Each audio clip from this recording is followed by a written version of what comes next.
الحمد لله رب العالمين والصلاة والسلام على سيد المرسلين وعلى آله وصحبه أجمعين.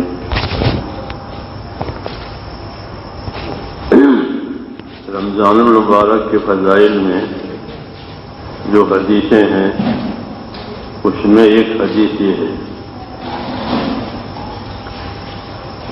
کہ رمضان میں اللہ سے مراد مانگنے والا نامراد نہیں ہوگا. سائل اللہ لا یخی، کہ رمضان میں کوئی مانگنے والا اللہ سے اپنی مراد مانگے تو وہ نامراد نہیں ہوگا، اس کی مراد پوری کی جائے گی. دوسری بات یہ فرمائی کہ اللہ کو یاد کرنے والا ذاکر اللہ فیہ مغفور، کہ رمضان میں اللہ کا ذکر کرنے والا، اللہ کو یاد کرنے والا بخشایا ہے. یہ حدیثیں ہیں رمضان کے فضائل میں جو سنتے ہیں رات دن الحمدللہ، کہ سائل اللہ لا یخیب، کہ اللہ سے مانگنے والا نامراد نہیں ہوگا اور اللہ کا ذکر کرنے والا بخشایا ہوگا. اس لیے اللہ سے مانگنا بھی چاہیے، ہاں، کیونکہ اللہ مانگنے والوں سے محبت رکھتے ہیں. جو نہیں مانگتے اللہ سے، اللہ ان سے ناراض ہے کہ ہم سے کیوں نہیں مانگتے، کوئی دوسرا دینے والا تو ہے نہیں، کوئی دوسرا دینے والا نہیں ہے. اگر اللہ نہ دے تو کوئی نہیں دے گا، اور اللہ دے تو کوئی نہیں روکے گا. لا مانع لما اعطیت ولا معطی لما منعت. اس لیے اللہ سے نہ مانگنے والوں سے اللہ بیزار ہے. اس نے کہا کہ سائل اللہ لا یخیب، اللہ سے مانگنے والا، اللہ کے سامنے دعا مانگنے والا یہ نامراد نہیں ہوگا. چاہتے ہیں اللہ تعالیٰ کہ لوگ دعائیں مانگے، لوگ اپنی مرادیں مانگے، ہاں، کیونکہ سب کو اللہ نے محتاج پیدا کیا ہے کہ تم سب محتاج ہو، تم سب فقیر ہو. یوں کہا تم سب فقیر ہو. اس لیے اپنا فقر، اپنے محتاجی اللہ کے سامنے ظاہر کرنا یہ اللہ کو بہت پسند ہے، کیونکہ کوئی دینے والا نہیں ہے. تو جب کوئی دینے والا نہیں ہے، وہی دینے والا ہے، تو اس سے مانگنا یہ سمجھداری کی بھی بات ہے، وفاداری کی بھی بات ہے. اس لیے اللہ سے مرادیں مانگی جائے تو مراد مانگنے والا نامراد ہے. دوسرا کہ اللہ کا ذکر کرنے والا رمضان میں وہ بخشایا ہوگا. ذکر اللہ فیہ مغفور، کہ اللہ کو یاد کرنے والا، اللہ کا ذکر کرنے والا یہ بخشایا ہوگا. اس لیے رمضان میں خاص طور سے اور عام طور پر بھی اپنے آپ کو اللہ کے ذکر کا اور اللہ کی یاد کا عادی بنائیں. ذکر بہت بڑی چیز ہے. افضل الاعمال ذکر اللہ، حدیثوں میں ہے کہ تمام اعمال میں افضل عمل وہ کیا ہے کہ وہ اللہ تعالیٰ کا ذکر ہے، کہ اللہ کا ذکر کریں. فاذکرونی یذکرکم، مجھے یاد کرو میں تمہیں یاد کروں گا. بڑا انعام ہے کہ تم مجھے یاد کرو میں تمہیں یاد کروں گا. ہم اللہ تعالیٰ کو یاد کریں گے اس کی اطاعت سے، عبادت سے، توبہ سے، استغفار سے، دعا سے. اس کی اطاعت سے اللہ کو یاد کیا جاتا ہے. کل مطیع ذاکر، کہ ہر وہ آدمی جو اللہ کے اطاعت میں ہے وہ اللہ کا ذاکر ہے. تو اللہ کے اطاعت سے اللہ کو یاد کیا جاتا ہے. جب اللہ کو یاد کیا جاتا ہے تو اللہ بھی اپنی شان سے بندوں کو یاد کرتے ہیں. وہ تو اللہ ہی جانتے ہیں کہ اللہ ہم کو کیسے یاد کرتے ہیں، وہ تو اللہ اپنی شان سے یاد کرتے ہیں. اس لیے اللہ تعالیٰ کے ذکر کا اپنے آپ کو عادی بنائیں. اور ذکر اللہ اکبر، کہ اللہ کا ذکر یہ بڑی چیز ہے. اللہ کے ذکر کے بارے میں علماء یہ فرماتے ہیں کہ ذکر ایک دائمی چیز ہے، ختم نہیں ہوگی. ہاں، زندگی میں بھی ذکر ہوگا، قبر میں بھی ذکر کرنے والے اللہ کا ذکر کریں گے. آخرت میں بھی جو نیک لوگ ہوں گے جنت میں جانے والے وہ ذاکر ہوں گے. ان کا ذکر جاری ہو جائے گا، جیسے سانس جاری ہوتی ہے، سانس آوے جاوے، ایسے ہی جنت میں جو اللہ کے نیک لوگ ہوں گے ان کا ذکر جاری ہوگا سانس کی طرح سے، سبحان اللہ، الحمدللہ، اللہ اکبر، یہ ذکر جاری ہوگا۔ کیوں؟ کہ دنیا میں بھی ذکر کرتے ہیں۔ جو ذکر نہیں کریں گے تو وہ قبروں میں ویسے پڑے رہیں گے، علماء نے لکھا ہوا ویسے پڑے رہیں گے مردار۔ کیوں؟ کہ وہ غافل ہے۔ تو اس لیے اپنے آپ کو اللہ تعالیٰ کے ذکر کا پابند بنانا ہے۔ اللہ تعالیٰ نے اس کی تاکید کی ہے۔ عبداللہ ابن عباس یہ فرماتے ہیں کہ جتنی عبادتیں اللہ نے ہم پر قائم کی ہے اس کی مقدار ہے۔ مثلا نمازیں کتنی ہیں کہ 5، روزے کتنے ہیں؟ ایک ماہ کے، حج 1 مرتبہ، زکوٰۃ 40واں حصہ وغیرہ، یہ جتنی عبادتیں مقرر کی ہیں اس کی ایک حد مقرر کی ہے۔ ذکر کے بارے میں حد مقرر نہیں کی۔ اور یہ فرمایا وَاذْكُرُوا اللَّهَ كَثِيرًا لَعَلَّكُمْ تُفْلِحُونَ، اللہ کو کثرت سے یاد کرو، اللہ کو کثرت سے یاد کرو تاکہ تم کامیاب ہو جاؤ۔ وہ فرماتے ہیں کہ اللہ کے ذکر کی کوئی حد نہیں بتائی بلکہ اس کی کثرت کا حکم دیا۔ وَالذَّاكِرِينَ اللَّهَ كَثِيرًا وَالذَّاكِرَاتِ أَعَدَّ اللَّهُ لَهُم مَغْفِرَةً وَأَجْرًا عَظِيمًا، کہ وہ کثرت سے یاد کرنے والے مرد، کثرت سے یاد کرنے والی اللہ عورتیں، کہ اللہ تعالیٰ نے ان کے لیے بڑا اجر عظیم تیار کیا۔ مغفرت ان کے لیے ہے، گناہوں کی بخشش بھی ان کے لیے ہے، اور ان کے لیے اللہ کی طرف سے اجر عظیم بھی ہے، بڑا بدلہ ہے۔ تو ذکر یہ بڑی چیز ہے، تمام عبادتوں کی جان ہے یہ۔ ہاں، جیسے غفلت کہ تمام عبادت کی موت، کہ غافل جو ہے وہ ہر خیر سے محروم رہتا ہے، جو غافل ہوتا ہے وہ ہر خیر سے محروم ہوتا ہے، اور غفلت جو ہے وہ ہر گناہ کا دروازہ ہے۔ غفلت ہر گناہ کا دروازہ، جتنے گناہ ہوتے ہیں پہلے آدمی کافر ہوتا پھر گناہ کرے گا۔ ہاں، غفلت اور جہالت یہ تو کفر کی صفتیں ہیں۔ غفلت اور جہالت کفر کی صفت ہے۔ کافر غافل ہوتا ہے، جاہل بھی ہوتا ہے۔ ایمان والا ایسا نہیں ہوتا، ایمان والا ذاکر ہوتا ہے، اور ایمان والا خدا کی ذمہ داریوں کا عالم ہوتا ہے کہ اللہ نے مجھ پر کیا کیا ذمہ داری ڈالی، اللہ مجھ سے کیا کیا چاہتے ہیں، اس کا وہ جاننے والا ہوتا ہے، جاہل نہیں ہوتا، اپنی ذمہ داریوں کو جانتا ہے۔ اگر وہ نہیں جانتا تو پھر وہ گنہگار ہے، کہ وہ اپنی ذمہ داری کو نہیں جانتا کہ اللہ نے مجھ پر کیا چیزیں واجب کی ہے، کیا چیزیں فرض کی ہیں، کیا چیزیں حرام کی ہے، ہاں کیا دایاں ہے کیا بایاں ہے، یہ جاننا ضروری ہے۔ اگر یہ نہیں جانتا تو پھر یہ جہالت ہے۔ اس لیے حضور صلی اللہ علیہ وسلم کا بڑا کارنامہ یہ تھا کہ آپ نے لوگوں کو جہالت میں سے نکالا، لوگوں کو غفلت میں سے نکالا۔ لِتُنذِرَ قَوْمًا مَا أُنذِرَ آبَاؤُهُمْ فَهُمْ غَافِلُونَ، کہ آپ ایسی قوم کو اللہ سے ڈرائیں گے، ایسی قوم کو دعوت دیں گے کہ ان کے باپ دادوں کو بھی دعوت نہیں ملی تھی، ان کے باپ داد بھی غافل تھے۔ تو غفلت میں سے نکالا ہے لوگوں کو، اور اللہ کے اطاعت اور اللہ کی یاد کی طرف متوجہ کیا ہے کہ اللہ کی یاد اور اللہ کا ذکر یہ بڑی چیز ہے۔ وَلَذِكْرُ اللَّهِ أَكْبَرُ، اس کی تاکید ہے۔ موسیٰ علیہ السلام کو حکم ملا تھا کہ فرعون کے پاس جاؤ، دونوں بھائی جاؤ اور اس کو سمجھاؤ، اور دیکھو وہاں جاؤ اور میرے ذکر میں کمی مت کرنا، نہیں ہوتا بلا تنیا فی ذکری، میرے ذکر میں کمی مت کرنا۔ جا رہے ہو ان کو دعوت دینے کے لیے، اس کو راستہ دکھانے کے لیے، یہ ٹھیک ہے، مگر میرے ذکر میں، کہ میرے ذکر میں کمی نہ ہو۔ کہتے ہیں رسول صلی اللہ علیہ وسلم ہر وقت اللہ کا ذکر کرتے ہیں، وہ ذکر مختلف قسم کے ہوتے ہیں۔ تو غرض یہ ہے کہ دین میں اللہ تعالیٰ کے ذکر کی بڑی اہمیت ہے، اپنے آپ کو ذکر کا پابند بنانا چاہیے۔ اگر ذکر نہیں ہے تو پھر غفلت ہوگی، اور غفلت سارے گناہوں کا دروازہ کھول دیتی ہے۔ ہاں، ساری ذمہ داریوں کا وہ ستیہ ناش ہو جاتا ہے، غافل آدمی کوئی ذمہ داری پوری نہیں کر سکتا۔ ہاں، اس لیے اپنے آپ کو ذکر کا پابند کرے۔ کہتے ہیں کہ ذکر جو ہے وہ اللہ تعالیٰ کا قلعہ ہے۔ قلعہ، پہلے زمانے میں لڑائیاں ہوتی تھی زمین پر، اس لیے لوگ قلعے بناتے تھے۔ جیسے دلی کا لال قلعہ ہے اور دوسرے قلعے ہیں، اس میں فوجیں رہتی ہیں، تو فوجیں اندر سے بھی مارتی ہیں اور باہر سے بھی مارتی ہیں۔ وہ قلعہ فوج کی حفاظت کے لیے ہے، ملک کی حفاظت کے لیے ہے۔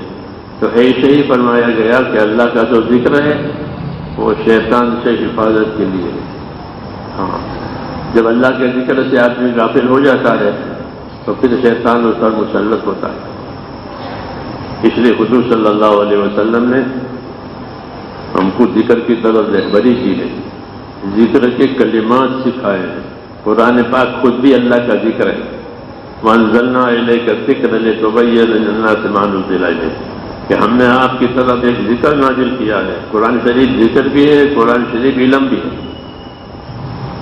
قرآن شریف اللہ کا ذکر بھی ہے اور قرآن شریف اللہ کا علم بھی ہے، دونوں ہے۔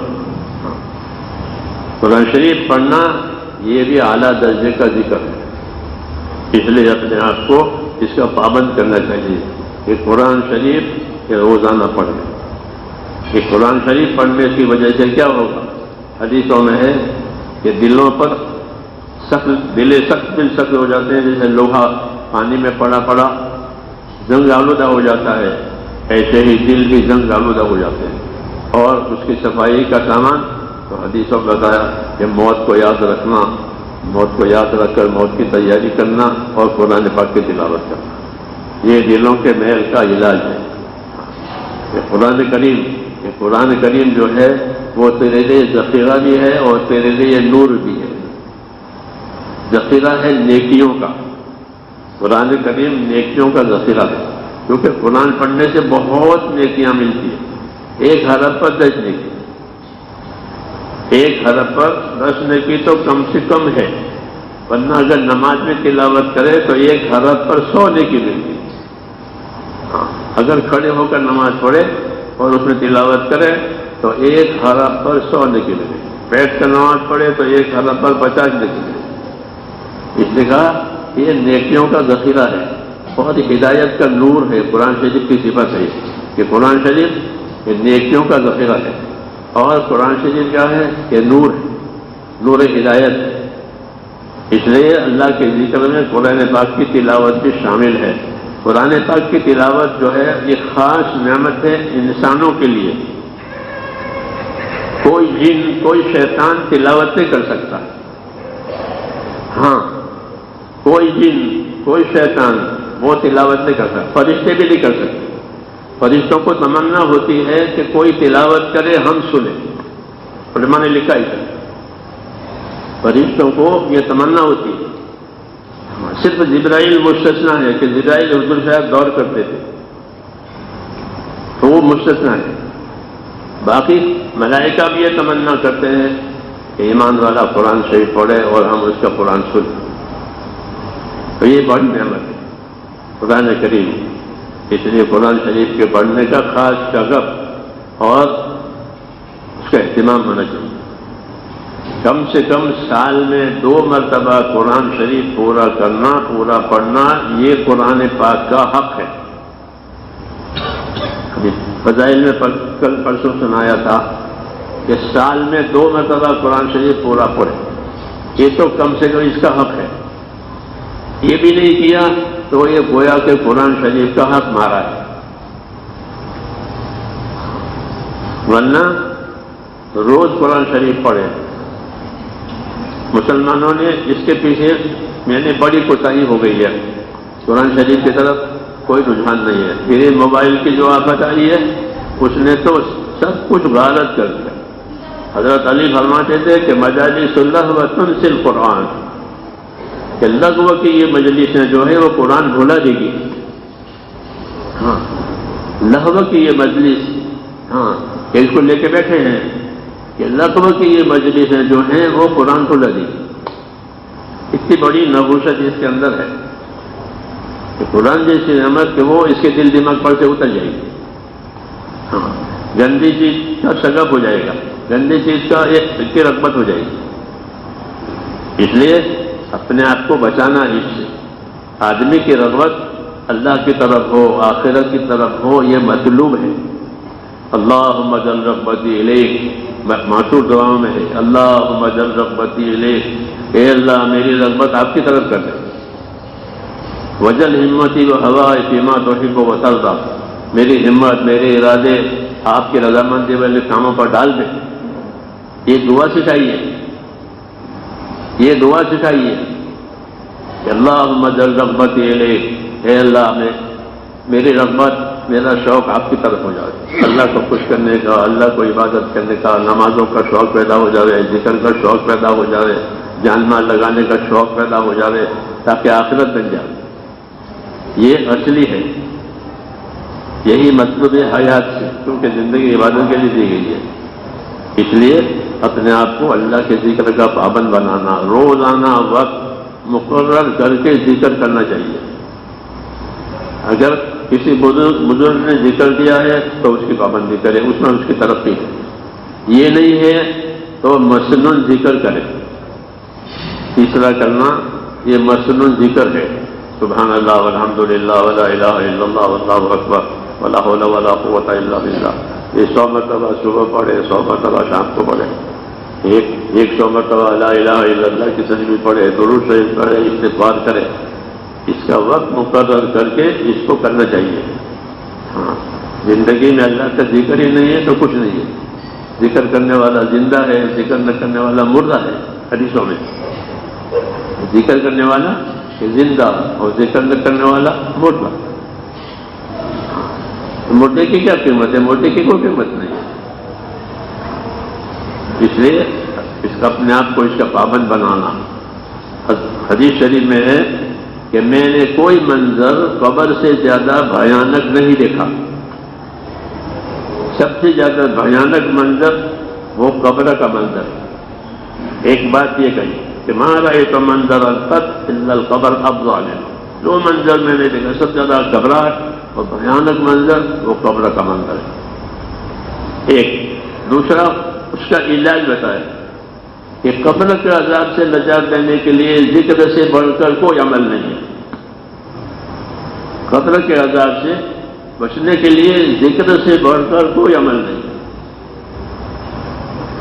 تو اس قسم کے دو پہلو سے بات سمجھائی جا رہی ہے ہم کو. اس لیے میرے دوستوں یہ بات اس لیے کی جاتی ہے کہ ہم روزانہ اپنے آپ کو اس کا عادی بنائیں.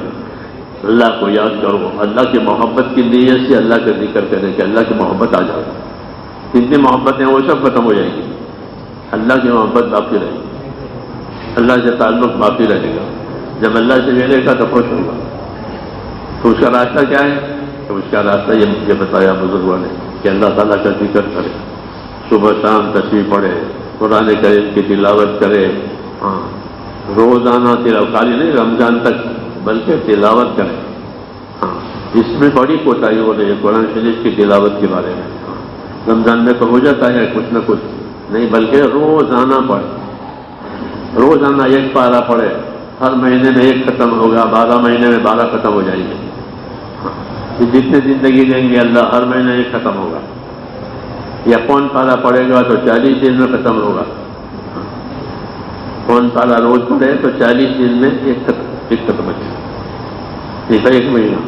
ہاں، بزرگوں نے لکھا ہے جو لوگ حافظ ہیں ان کو اچھا یاد ہے تو ان کے لیے یہ فرماتے ہیں کہ روزانہ 3 پارے پڑھیں. ہمارے حضرت فرماتے ہیں روزانہ 3 پارے پڑھیں. پکے حافظ روزانہ. ہم امریکہ میں تھے، سال کی جماعت ہمارے سامنے ساتھی عروج کے حافظ محمد بخش روزانہ 3 پارے پڑھتے بیٹھے بیٹھے. اور اب بہت خوش تھے ان سے. تو کہتے ہیں ہمارے استاد نے حفظ قرآن کو تو یہ کہا تھا کہ کبھی قرآن مت کھولنا، یعنی دیکھ کر نہیں پڑھنا، زبانی پڑھنا. یہ تاکید کی تھی قرآن نہیں کھولنا. ہاں، زبانی پڑھنا. تو وہ بیٹھے بیٹھے روزانہ 3 پارے اپنے پورے کرنا. جی ہاں، بڑی دولت ہے یہ قرآن شریف، بڑی دولت ہے. حدیثوں میں ہے کہ اس کی حفاظت کرو نہیں تو یہ چھٹک جائے گا. جیسے اونٹ نکل جاتا ہے جنگل میں، اگر اس کا گھٹنا نہیں باندھیں گے تو اونٹ کی بریک ہوتی ہے اس کا گھٹنا باندھ دیتے ہیں تو وہ بیٹھتا نہیں تو وہ جنگل میں چلا جاتا ہے، پھر اس کو پکڑنا مشکل. تو فرمایا ایسے قرآن شریف کہ حافظ لوگ عبادت نہیں کریں گے تو وہ بھی نکل جائے گا. ہاں تو جو حافظ ہیں ان کے لیے یہ ہے، حافظ نہیں ہے تو اپنا کوئی معمول بنا کر روز آنا 1 پارہ 5 پارہ روز آنا پڑے، یہ بڑی دولت ہے یہ. ہاں ایسے ہی تسبیحات، تیسرا کلمہ درود شریف استغفار لا الہ الا اللہ، اس کو پڑھیں. اللہ تعالیٰ کو سب سے پسند جو ہے وہ لا الہ الا اللہ ہے. موسیٰ علیہ السلام نے یہ درخواست کی تھی کہ اللہ مجھے کوئی ذکر وظیفہ بتائیں، تو یہ فرمایا کہ لا الہ الا اللہ پڑھا کرو. تو لا الہ الا اللہ یہ کلمہ توحید ہے، یہ اللہ کو بہت پسند ہے، اس کو پڑھیں. اس سے ایمان تازہ ہوتا ہے، مرتے وقت بھی یاد رہتا ہے یہ کہ جس کا آخری کلام لا الہ الا اللہ ہو وہ جنت میں جائے گا. تو حضرت عمر فرماتے تھے کہ جیسی زندگی گزارو گے ویسے مرو گے، جیسی زندگی گزارو گے ویسے مرو گے. تو اگر ذکر والی زندگی ہوگی تو ذکر والی موت آئے گی، غفلت والی زندگی ہوگی خدا نہ کرے تو غفلت والی موت ہوگی. اس لیے ان باتوں کو یہاں سے سیکھنا ہے اور سیکھ کر کے اپنے آپ کو ذکر کا پابند کرنا ہے، توبہ استغفار کا پابند کریں، اللہ سے اپنے قصوروں کی معافی مانگیں. اللہ خوش ہوتے ہیں معافی مانگنے سے، معافی رد کرتے ہی نہیں. کوئی معافی مانگے معافی نہیں رد کرتے. ہاں کہ نہیں معاف کرے گا. ہاں منافقوں کے لیے کہے کہ اللہ اس کو نہیں معاف کرے گا. ہاں نبی بھی معافی مانگیں گے تو منافقوں کے لیے معافی نہیں تھی. لیکن کوئی ایمان والا بندہ کہ جب بھی گناہوں سے معافی مانگے گا اللہ تعالیٰ اس کو معاف کر دے گا. اس لیے اپنے گناہوں سے معافی مانگنی ہے.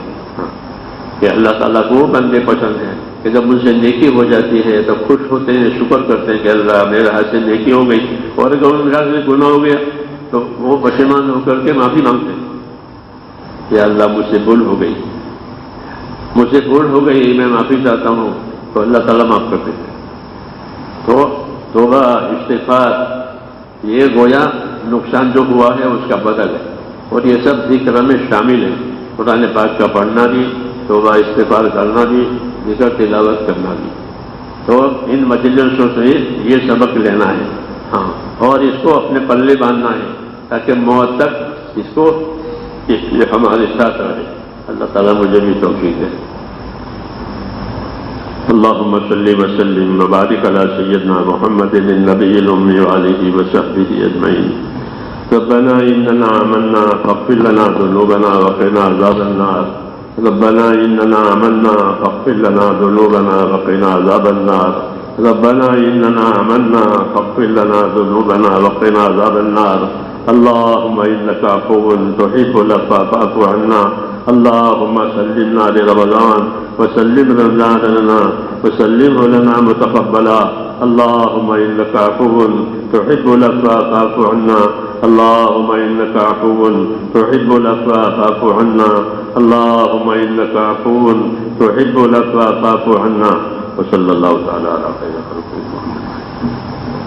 عائشہ صدیقہ صلی اللہ علیہ وسلم نے پوچھا یا رسول اللہ اگر شب قدر مجھ کو مل جائے تو کون سی دعا مانگوں، کیا دعا مانگوں؟ تو یہ دعا بتائی، اللہم انک عفو تحب العفو فاعف عنی. اللہم انک عفو تحب العفو فاعف عنی. یہ دعا مانگنے سکھائی. یہ دونوں باپ بیٹی حضرت ابو بکر اور حضرت عائشہ، ان دونوں باپ بیٹوں کا ہم پر بڑا احسان ہے. یہ پوچھتے ہیں تو حضور بتاتے ہیں. تو شب قدر میں کیا دعا مانگنا یہ عائشہ نے پوچھا، اور نماز میں کیا دعا مانگو یہ ابو بکر نے پوچھا. تو ابو بکر نے پوچھا نماز میں کوئی دعا، تو اللہم انی ظلمت نفسی ظلما کثیرا جو تحیاتوں کے بعد پڑھتے ہیں وہ ابو بکر نے پوچھا. تو ان کے پوچھنے سے ساری امت کو مل گئی. عائشہ رضی اللہ عنہا کا پوچھنے سے ساری امت کو دعا مل گئی. تو یہ باپ بیٹی ایسے ہیں کہ ان کی وجہ سے پوری امت پر احسان ہو جاتا ہے. اللہ ان کے درجات کو بلند کرے گا.